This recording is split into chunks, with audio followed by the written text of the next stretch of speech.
When I was a kid, the disaster we worried about most was a nuclear war.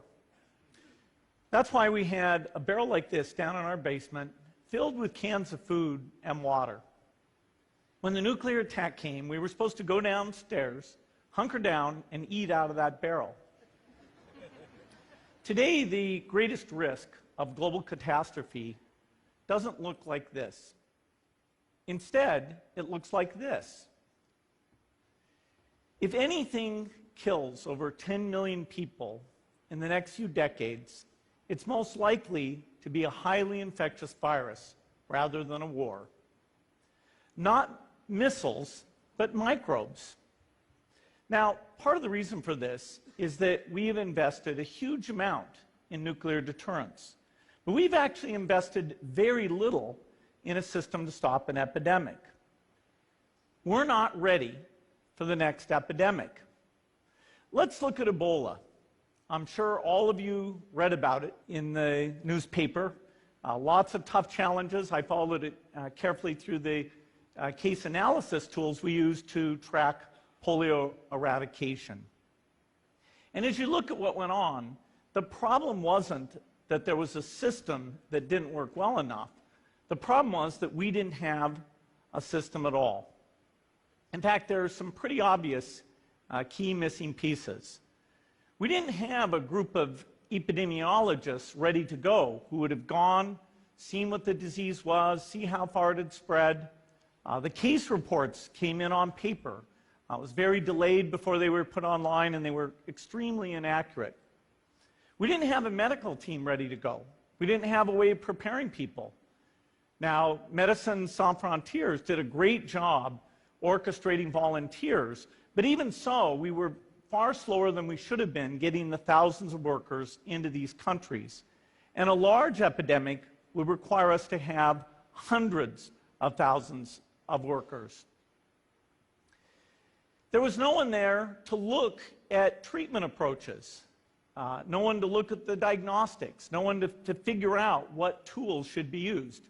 As an example, we could have taken the blood of survivors, processed it, and put that plasma back in people to protect them. But that was never tried. So there was a lot that was missing, and these things are really a global failure. The WHO is funded to monitor epidemics, but not to do these things I talked about. Now in the movies, it's quite different. There's a group of handsome epidemiologists ready to go. They move in, they save the day, but that's just pure Hollywood. The failure to prepare could allow the next epidemic to be dramatically more devastating than Ebola. Let's look at the progression of Ebola over this year. About 10,000 people died, and nearly all were in the 3 West African countries. There's 3 reasons why it didn't spread more. The first is there was a lot of heroic work by the health workers. They found the people and they prevented more infections. The second is the nature of the virus. Ebola does not spread through the air. And by the time you're contagious, most people are so sick that they're bedridden. Third, it didn't get into many urban areas, and that was just luck. If it had gotten into a lot more urban areas, the case numbers would have been much larger. So next time, we might not be so lucky. You can have a virus where people feel well enough while they're infectious that they get on a plane or they go to a market. The source of the virus could be a natural epidemic like Ebola, or it could be bioterrorism. And so there are things that would literally make things 1,000 times worse. In fact, let's look at a model of a virus spread through the air like the Spanish flu back in 1918. So here's what would happen. It would spread throughout the world very, very quickly. And you can see there's over 30 million people die from that epidemic. So this is a serious problem. We should be concerned. But in fact, we can build a really good response system. We have the benefits of all the science and technology that we talk about here.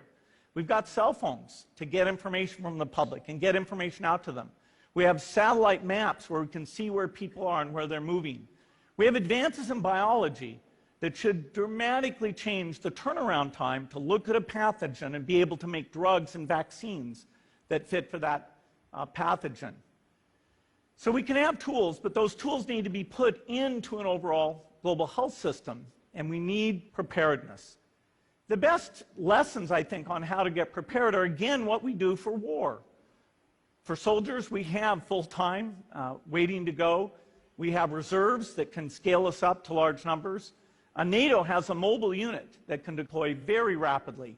NATO does a lot of war games to check, are people well-trained? Do they understand about fuel and logistics and the same radio frequencies? So they are absolutely ready to go.